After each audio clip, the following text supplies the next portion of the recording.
morning. What is this problem asking you to do?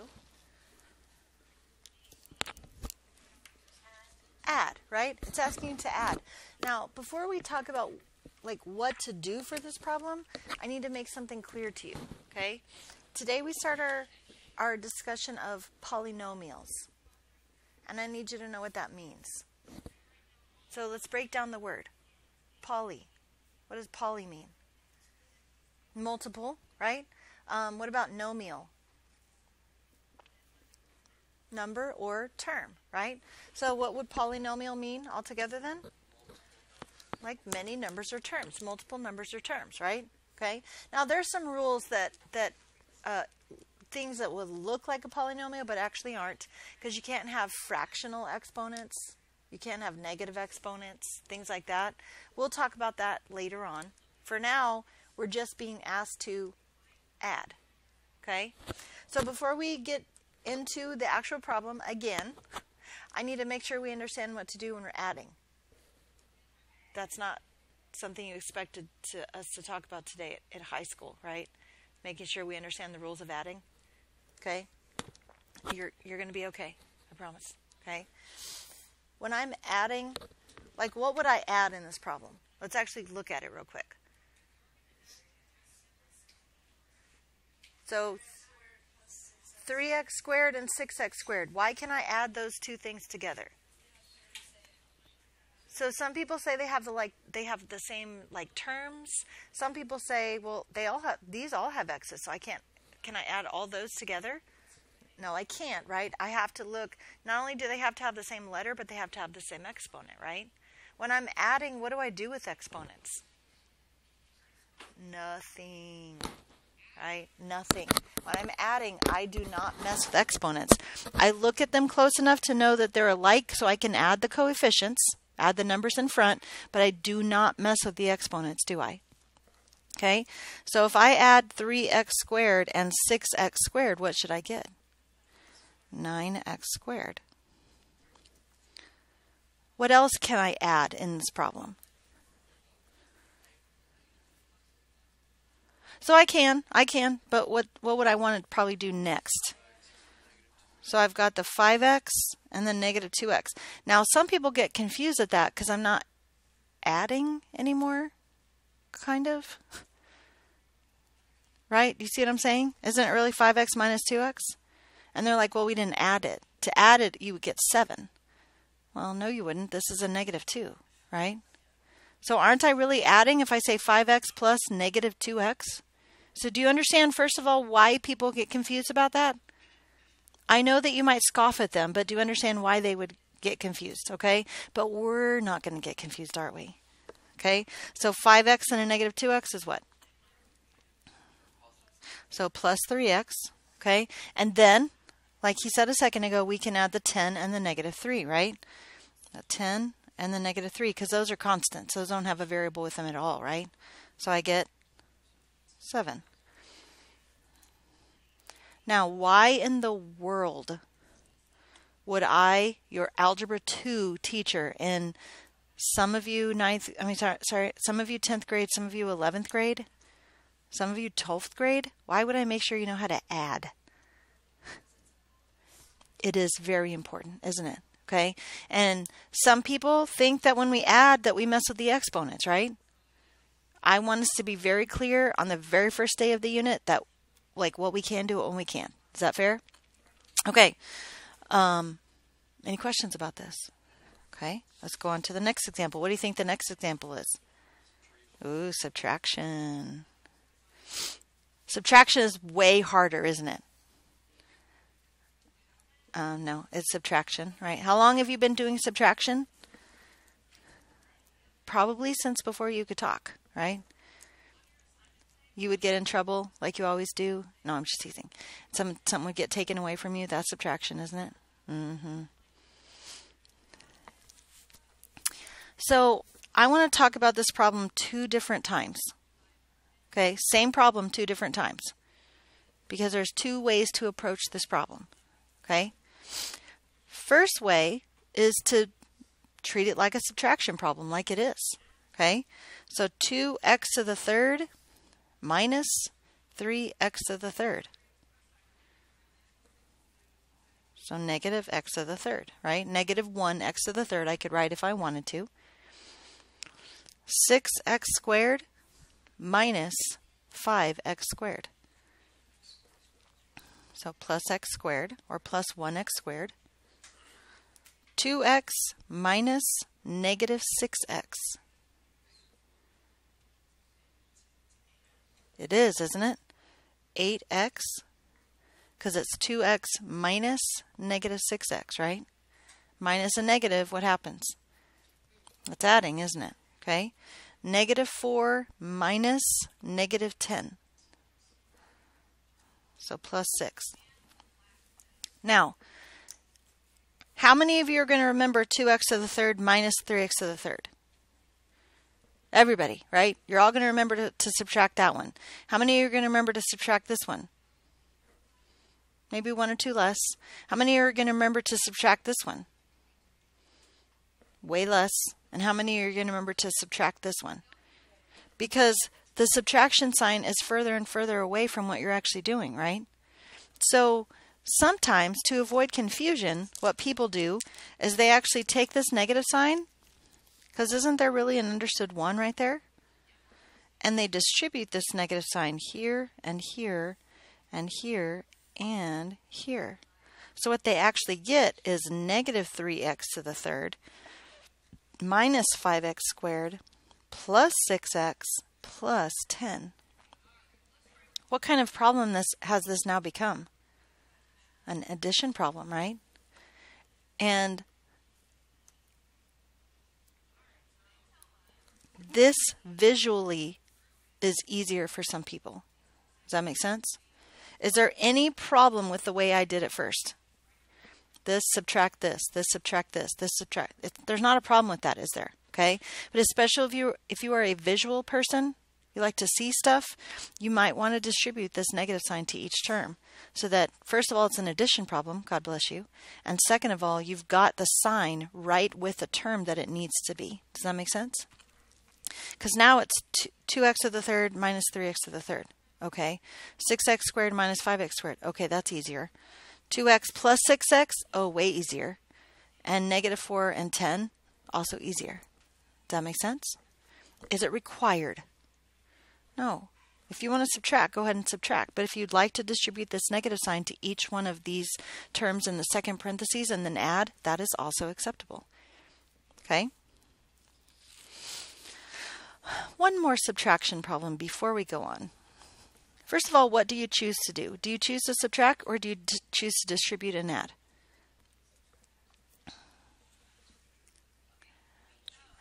It seems like most of you, even though some of you said subtract, most of you said distribute and add. Is it okay if I go ahead and distribute and add?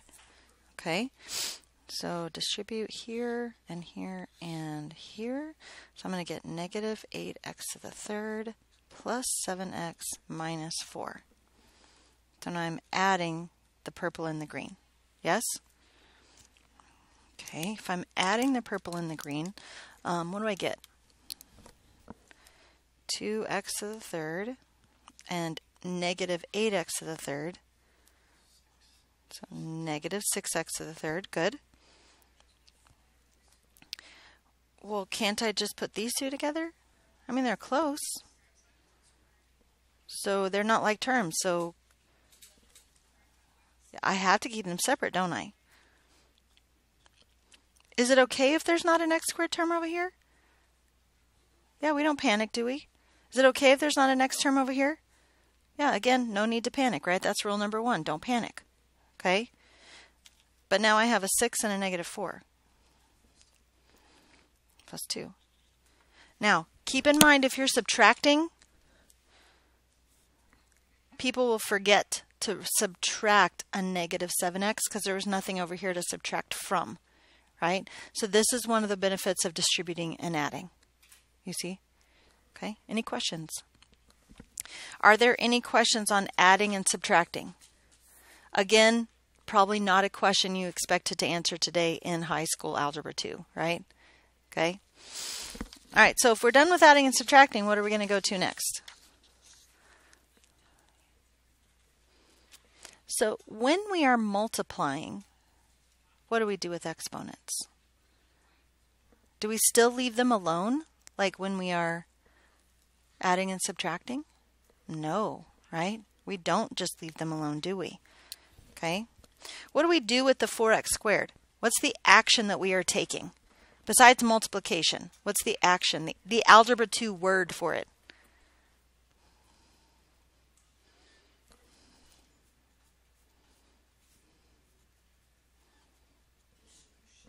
Yeah, distribute. We are distributing the 4x squared to each term in this parentheses, right? To each one of these parts of the polynomial, yes? So if I distribute this term here, what do I end up with? 12. Most people get that right because it's just 4 times 3. But 12x to what power? Because when we are multiplying x's, what do we do with the exponents? We add. Okay? So now distribute here. What do we get? Negative 40x to the 4th. And then distribute the last one. What do we get?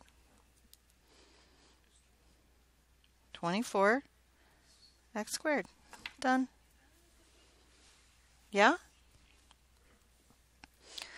So remind me again why we're talking about addition, subtraction, and multiplication.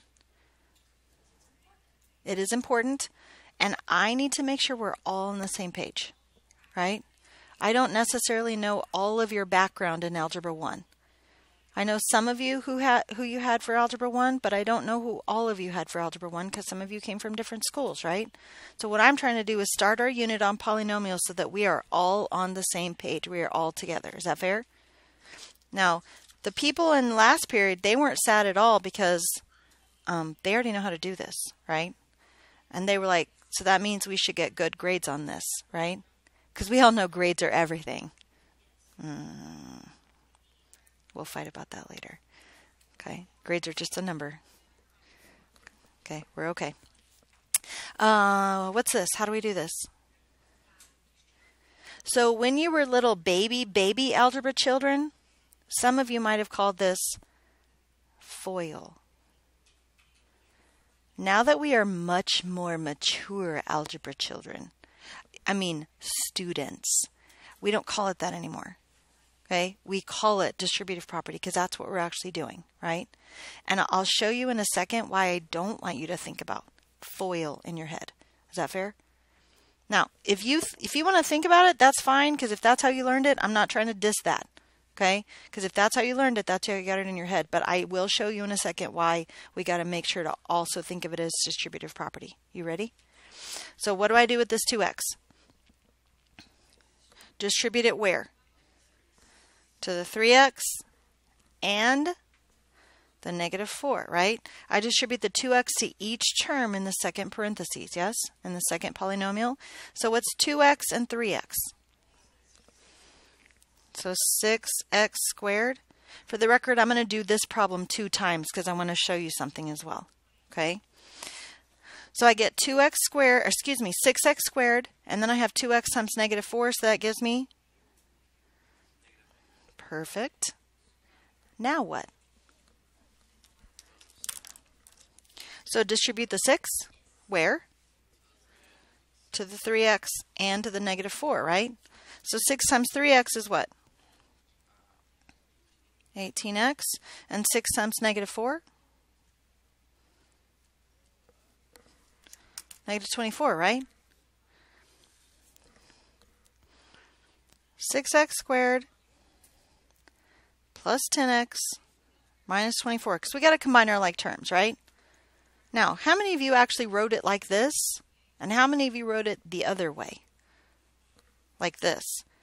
6x squared minus 8x plus 18x minus 24. Now, some of you wrote it this way because I wrote it this way, right? But typically, don't you write it this way? So there's absolutely nothing wrong with this. I promise. Most of the time when I write it this way. I want you to be aware that there is another way to write it. Why would this be a good way to write it? Line up your like terms, right? It's not really that big of a deal when you have a binomial times a binomial. Timeout, commercial break. What's a binomial? Two numbers or terms, right? What's a trinomial? Three numbers or terms. What's a monomial? One, right? Mono, one. Monomial is one. Binomial is two. Trinomial is three. What's four? Polynomial. Yeah, anything above three is just polynomial. I think there's probably names for it. I don't care what they are. We just say polynomial after that, okay? But in a binomial times a binomial, these are right next to each other, and we can see easily that that should be 10x, right? Okay? But this next example, first of all, is why I showed you this way. And the next example is why we can't always necessarily just think of FOIL. Because if we're trying to think of first, outside, inside, and last, okay, I got the first, right? Which ones would be outside? These two? And then which ones would be inside? I mean, maybe these two, right? And then last? Except we just totally ignored these two terms then, right? That's why we need to think about it as distributive property instead of just FOIL. Does that make sense? Okay? I get that some of you might have learned FOIL, and I'm not trying to dismiss that in any way. Okay? But like we said, we are more mature algebra students now. So we need to make sure that we're using the correct vocabulary. Fair? Okay? So what do you want to do to start? So number one, don't panic, right? These are so giant. They're not. We're fine. It's a trinomial and a trinomial, right? Okay? So start with the 3x squared and do what with it? Distribute it to where? 1, 2, and 3, right? So 3x squared and 2x squared. What's that?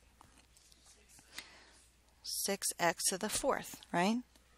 Then 3x squared and negative 4x. What's that? Negative 12x to the 3rd, because I've got a 2 and a 1, right, to the 3rd. And then 3x squared and negative 11. Everybody okay so far? Okay. Yeah, I just forgot to write it. Thank you for catching that. No, that was my fault. Good catch. Okay so far? Now what? Yeah, we start over, right? We start with the 5 this time. We say 5 times the 2x squared and 5 times the negative 4 and then 5 times the negative 11, right? So what's 5x and 2x squared? 10x cubed. And 5x times negative 4x? Negative 20x squared. And then 5x times negative 11. Yep. So are we done? No, why not? Oh, we have to do the 10, right? 10 times the 2x squared, 10 times the negative 4x, 10 times the negative 11. So what's 10 times 2x squared? 20x squared. And 10 times negative 4x? Negative 40x. And 10 times negative 11. Now, do you see the benefit of writing it this way this time? Because can I write it in one whole long line? Yeah, but this time the like terms are going to be way separated, right? And we might miss one or we might lose one. So do you see how this might be beneficial? Okay. So what am I going to end up with here? 6x to the 4th. But once again, it's not required that you do it this way, right? It's just a suggestion. Okay. Now I have negative 12x to the 3rd and 10x to the 3rd. What's that? Good. Negative 2x to the 3rd. And then what? Oh, that one's easy, right? It looks like it would be the hardest one, but I've got a negative 20x squared and a positive 20x squared. That's just 0. So I just have negative 33x squared left. And then here I have negative 95x, and then minus 110. Any questions? Any questions adding, subtracting, or multiplying polynomials? That is correct. That's the answer. Because you can't do anything else to it because everything is already simplified. Every exponent, there's only one of. There's not 2x to the fourths, right? Or I could combine those together. There's not 2x to the thirds. I already combined those to get that alone. So yeah, that's all you can do. Any other questions? Peace.